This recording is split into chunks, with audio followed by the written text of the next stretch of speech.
Si tuviera que recordar el primer día que conocí a Eduardo Chirinos, seguramente voy a fallar, porque probablemente tendría 3 o 2 años. Con Eduardo Chirinos nos conocemos seguramente desde los vientres de nuestras madres, porque mi tía Ana María era compañera de estudios de mi madre y mi tío Lalo, compañero de estudios de mi padre. Se conocieron prácticamente en las mismas reuniones y fiestas.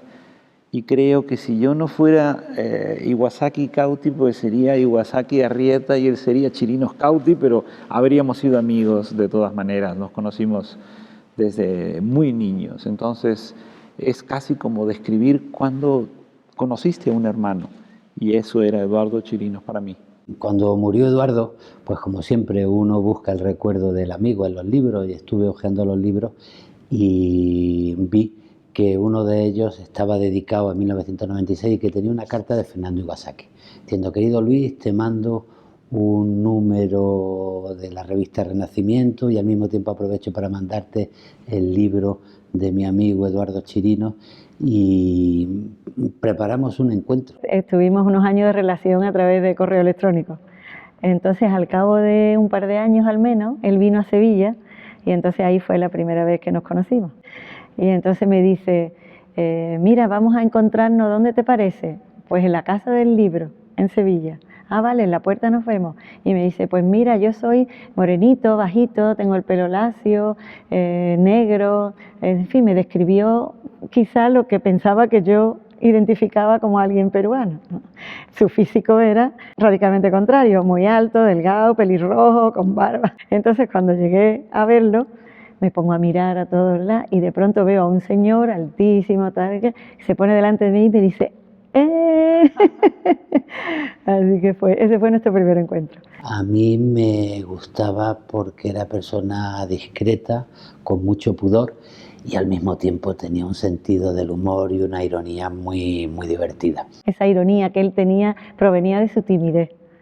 Era una persona un poco así tímida y demás, pero muy buen conversador, muy buen conversador. Había leído mucho y estaba poseído por la poesía.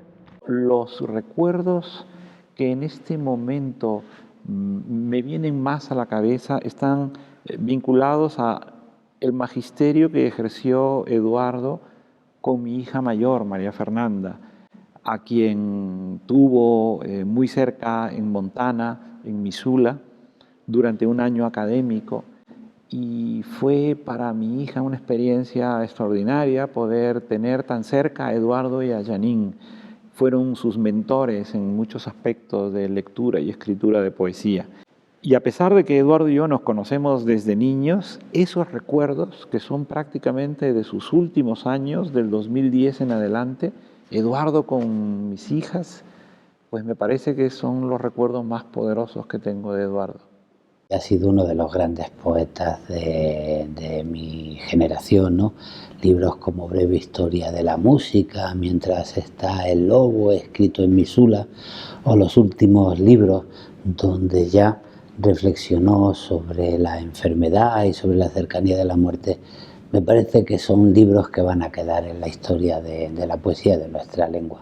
Uno de los méritos de la poesía de Eduardo es que se fue abriendo paso en ese medio siempre complicado y difícil de la poesía en los tiempos en los que era el boca a boca lo que hacía que la obra de los poetas se conociera. Que un poeta colombiano le dijera en un congreso a un poeta mexicano: tienes que leer a este peruano Eduardo Chirinos. Su poesía tiene ese punto moderno, pero a la vez tiene un pozo de lecturas de toda la poesía, ya no clásica, sino incluso pues griega, romana, ¿no? Tiene un libro que se llama 7 días para la eternidad, donde se empapó de toda la cultura griega para escribir esos poemas. Y después tiene toda la literatura del siglo XX detrás, en español, en francés, en alemán, en inglés. Dentro de este poemario Harmonices Mundi hay un poema titulado Danzantes de tijeras.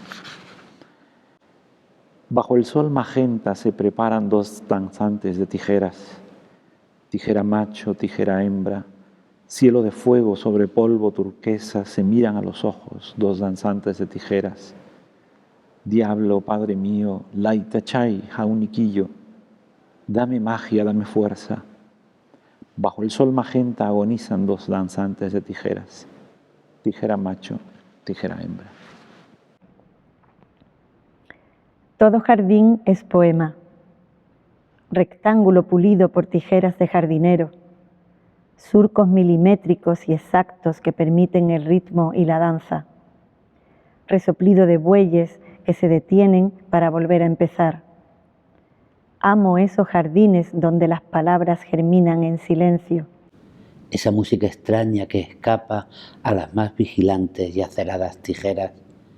Todo poema es jardín, rectángulo de imágenes donde el ojo vibra y el oído aguza la inteligencia.